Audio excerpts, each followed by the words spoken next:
jërëjëf monsieur Abdoulaye Daouda Diallo nekkoon fii président conseil économique social et environnemental ñuy woo monsieur Déthié Fall mu ñëw jël kàddu fàttali rek juróomi minute yi ñu bàyyi ko xel bu baax jërëjëf.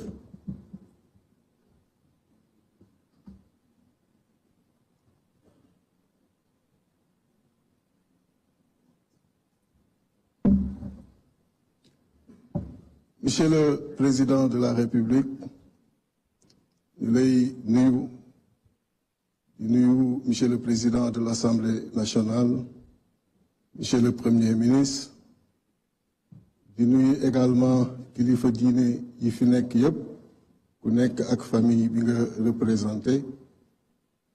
di nuyu actuel ak ancien chef d'institution yi nga xam ni ñoo fi nekk, actuel ak ancien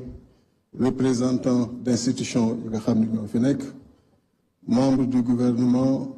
représentant parti politique yi, société civile, képp ku ne li fi ñëwee ak li tax nga ñëw ñu lay nuyu di la ziar di la gërëm. di rafetlu jotaay bi ndaxte politique expérience bu ndaw bi ñu ci yàlla may mooy waxtaan moom faaw mu am da ngeen di jàkkaarloo ba pare waxtaan wala ngeen waxtaan pour moytu jàkkaarloo yàlla def na nag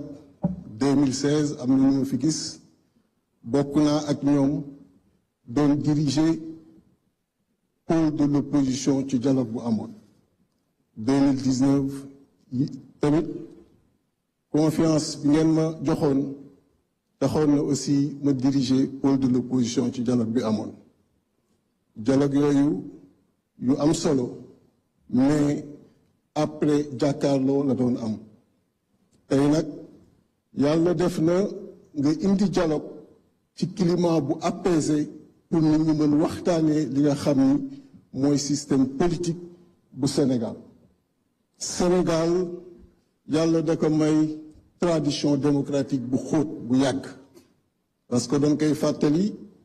ci Afrique yàlla may nañu depuis 1848 la ñu élire Barthélemy Dilan-Valentin loolu di wane ni Sénégal yàgg na di dem ci élection te nag dialogue wane nga ko parce que bi nga yegsee def nga assise de la justice def tey dialogue sur le système politique mieux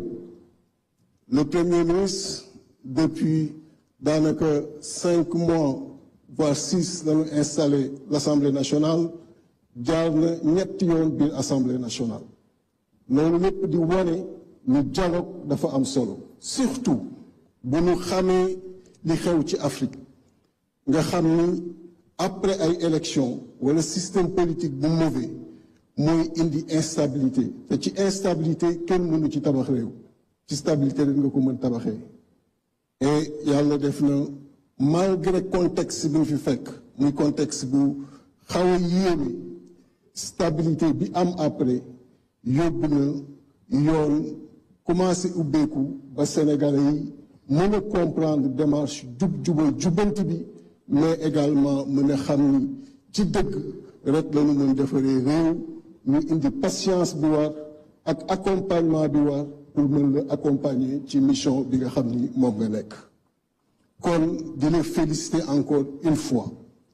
di féliciter tous les acteurs politiques yoo xam ni aussi wuyu nañu appel du président de la République parce que lii mooy l'exception sénégalaise et c'est ça qui fait que nous ngi suivre les images partout où vous passez en Afrique les Sénégalais les Africains de façon générale ñoo ngi génn pour magnifier ce passage mais à travers ce passage di magnifier l'exception sénégalaise di magnifier li nga xam ni moom la ñu wane ci adduna bi moom la ñu wane surtout ci élection yi nga xam ni moom la ñu jóge parce que yombul ñu fal la avec plus de 54% nga demaat aux législatives ñu fal la avec moins de 55% nga ñëw toog ñu dañu waxtaanee Sénégal te nag question yi ñu soulevé muy parrainage kenn umpalewul ni ay préoccupation la te yàlla wane na présidentielle on était 93 à se présenter devant le Conseil constitutionnel parce que parrainage amoon na et pourtant élection législative parrainage amul il y a eu que 41 listes pour dire que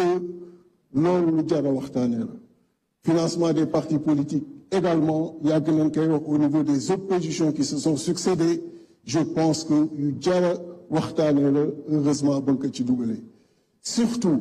l'inscription automatique des jeunes qui ont l'âge de voter nga xam ne le plus souvent on ne respectait pas donc révision des listes ci année yi nga ko war defee donc je pense que loolu aussi lu am solo la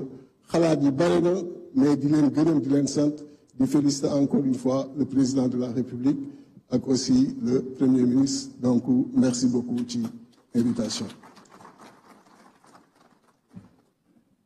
jërëjëf monsieur Déthié Fall mi ngi xamal ni Serigne Mansour Sy Djamil mu ngi ci mbooloo mi moom itam dina jël kaddu dañuy jox kaddu gi madame Nafissatou Diallo ancienne députée muy wax ci turu PDS.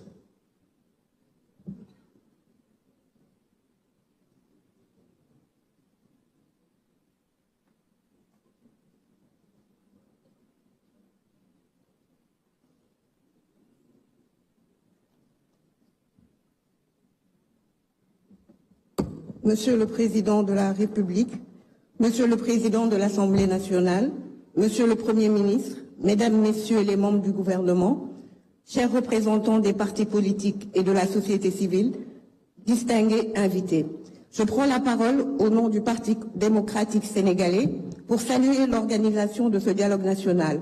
et surtout pour réaffirmer l'attachement constant de notre parti à la concertation, au consensus et à la recherche de solutions partagées. Le PDS, sous la conduite éclairée du président Abdoulaye Wade, a toujours placé le dialogue au cœur de son action politique. Nous avons participé à toutes les grandes séquences de concertation depuis plus de 5 décennies. Parce que nous croyons que l'avenir du Sénégal se bâtit dans l'échange, l'écoute et le respect mutuel. Aujourd'hui, nous saluons l'institutionnalisation de cette rencontre, mais nous tenons à souligner une exigence de fond. Dialoguer n'a de sens que si cela conduit à l'apaisement durable du climat politique et social. Il faut donc que ce dialogue dépasse les salles de conférence pour s'imprimer dans nos pratiques politiques quotidiennes. Nous devons réapprendre à nous parler avec respect, mesure et sens de l'intérêt général, y compris en dehors des périodes de crise. Une nation qui se parle dans l'invective ne peut faire face aux grands